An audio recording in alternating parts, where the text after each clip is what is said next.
একটা কথা হচ্ছে যে আমরা অনেকেই বলি যে পৃথিবীর সবাই যদি গোল্লায় যায় তুমি একাই ঠিক থাকলেই ঠিক। আসলে কথাটা ভুল।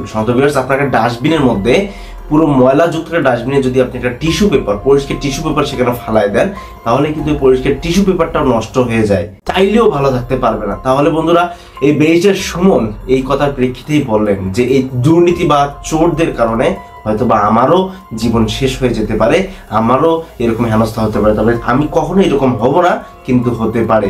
এই জন্য বললেন যে এই দুর্নীতিবাজদেরকে দমন করার জন্য আমার আরো 5-6 জন নেতা দরকার, 5-6 জন কর্মী দরকার, এইরকম যারা অন্যান্য জায়গার এমপি রয়েছে। যদি এরকম হয় তাহলে পার্লামেন্টকে একদম সাইজ করে দেওয়া যাবে। সমাজ আরো চাঞ্চল্যকর কিছু বক্তব্য আমার মুখে না, প্রিয় মানুষটির মুখেই শুনে আসি।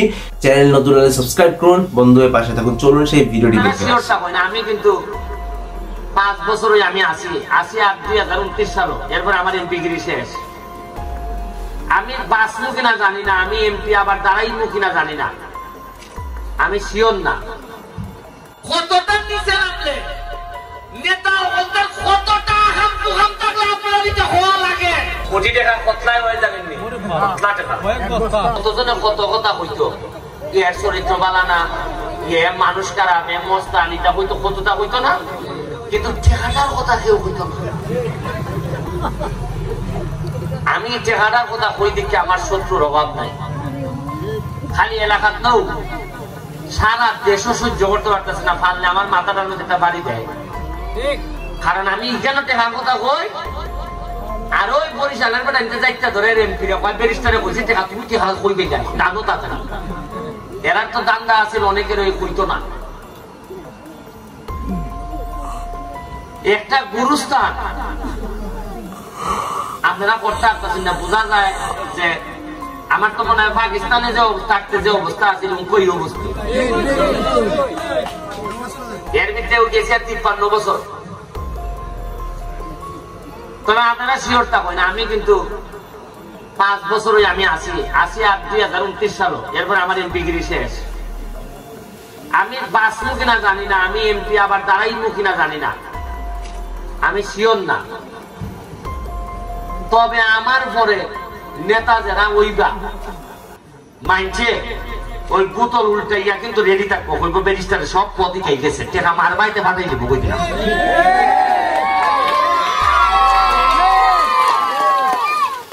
খাট টেকা জানেন কি মারে এরা, এরা টেকা, এরা ইত্যাদি বল জার্সি পাইবার কথা। 29.5 কোটি টাকা যে আইছে, এটা কি আমার বাপের টাকা না আপনার টাকা? সব আইছে এলাকা মাধবপুর সোনারঘাটের প্রায় 7 লাখ মানুষের টাকা। এর মানে 4-5 মাসে যদি এই টাইয়া থাকে, তা আমি আরো আছি 4.5 বছর, মা ভূত করতে কাজে আইব। আপনার একটা সত্য কথা কই, আমি টাকা পাইটা কুল পাইতেছি না, আমার খালি মুড়া দুই যায়। আপনারা জানেন কিনা 4 মাসে মনে হয় 18টা না 19টা ব্রিজ বানাই দিছি। আমার লাগে 4.5 থেকে 5 লাখ, আর এই কন্ট্রাক্টরে ঘুরে আনলে এক একটা ব্রিজে লাগে 70 লাখ, 62 লাখ, 70 লাখ করে এইভাবে লাগে। আমার অত টাকা লাগে না। আপনারা যদি আর 1-2 বছর আমার এটা খবর নেন খালি, এরপরে আপনারা এমন হইতে পারে যে আগে যারা নেতৃত্ব দেওয়া গেছে এরার ব্যাপারে আপনার বিরাট অসম্মান আইতে পারে। কারণ জীবনের যে কোন একটা পর্যায়ে গিয়ে যদি আপনার মনে হয় যে আপনারা অমুকের তো গাইছিল, খালি কোন বাপ মারা যায় যখন বাচ্চা ছোট থাকে, চাচায় পালে, বাচ্চা বড় হইয়া যখন তার ভাই যে আমার চাচাই তো আমার বাপের জমি কুস্তি আমার দিছে না, সবাই মাইনে দিছে, তখন কি চাচার প্রতি আর কোন সম্মান থাকেনি? আপনারা যখন জানবা যে কিতা কিতা আইছিল আর কিতা কিতা গেছে, লজ্জায় মাথা নতুই জায়গা। আচ্ছা কোন চাই না আপনারা? উত্তর 6শ্রী, দক্ষিণ 6শ্রী, একটা মসজিদ খালি 2 কোটি টাকা বরাদ্দ পাইছি আমি মসজিদ মন্দিরে দিবার লাগি। আর একটা কবরস্থানের গাইডওয়াল, এটা আর কোটি টাকা ধরছেন আপনারা। কিন্তু আমি ভাবছিলাম আপনারা কইবা যে করে করে আমি একটা করে স্বর্ণের হার করে দিতাম না, তা আপনারা কি নিতে চাইছেন না চাইছো আপনারা কি কইছেন যে ব্যারিস্টার আপনারা তুই যাবেন বড় গাড়ি কিনে দেও এলাকার লাগি কইছেন নি বা আপনারা কইছেন নি ব্যারিস্টার এখানে একটা স্টেডিয়াম বানাই দেও আপনারা কইছেন নি যে ব্যারিস্টার এখানে একটা হেলিকপ্টার নাম তো জায়গা বানাই দেও আপনারা আমারে কইছেন যে ব্যারিস্টার এখানে একটা নতুন সুইমিং পুল বানাই দেও আপনারা চিন্তা ভাবনা আপনারা মানে ধারণা নিচে নামতে এমন নামছে যে আপনারা যে কাজটা আরো 30 বছর আগে ওইবার কথা এখন আপনারা আমার কাছে চাইতেছেন যে বাবারে একটা বাউন্ডারি বোঝা দাও তুমি কতটা নিচে নামলে নেতা ওদের কতটা হাম থাকলে আপনারা দিতে হওয়া লাগে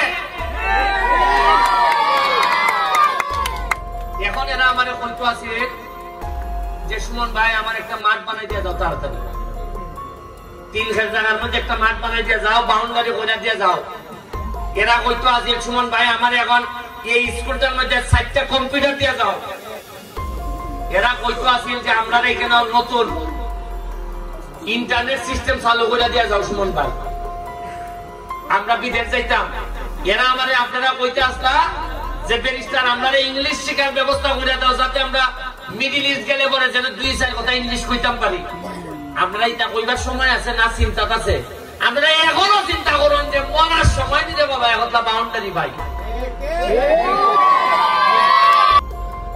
আপনার কি মনে হয় যে প্রধানমন্ত্রী আসলে এত বরাদ্দ দেয় এত টাকা পয়সা দেয় এর কোনো হিসাব নেয় না এটা যদি আপনি ভেবে থাকেন তাহলে এটা ভুল ধারণা প্রধানমন্ত্রী কখনো কাউকে মেরে দিতে দেয় না সমাজ ভিউয়ার্স হয়তো বা তারা প্রধানমন্ত্রীকে বুংবাং বুঝ দিয়ে তারা এরকম করে টাকা আত্মসাৎ করে কোন দেশের প্রধানমন্ত্রী দেশের এতটাও অপউন্নয়ন চাবে না যে কোনো উন্নয়ন না হোক বাংলাদেশের মধ্যে এত বরাদ্দ দিচ্ছি তারা নিজের পকেটে ভরে যাক জীবন এটা কখনোই কেউ চায় না তারা ভুলভাল তথ্য দেয় এবং এটা তোর প্রধানমন্ত্রী জনজনে সব এমপিকে গিয়ে জিজ্ঞাসা করতে পারবে না যে কোথায় কি হলো কিন্তু যাদেরকে এই দায়িত্বগুলো দেওয়া হয় এই বরাদ্দের দায়িত্ব দেওয়া হয় ইনকোয়ারি অডিটরের জন্য দায়িত্ব দেওয়া হয় তারাই দুর্নীতিবাজ তারাই চোর তারাই কম বেশ করে নেয় ভাগাভাগি করে নিয়েই আসলে প্রধানমন্ত্রী কানে যায় যে সব ঠিকঠাক হয়ে গেছে সন্দেহবিয়ার্স এইরকম সমস্যার কারণে এরকম ঝামেলা আছে ব্যারিস্টার সুমন যতদিন এইভাবে কাজ করতে পারবে ব্যারিস্টার সুমন সম্পর্কে আপনার কি মন্তব্য অবশ্যই কমেন্ট বক্সে জানিয়ে দেবেন এবং ব্যারিস্টার সুমন হয়তো বা রিস্কে পড়ে যাচ্ছে দিনের দিন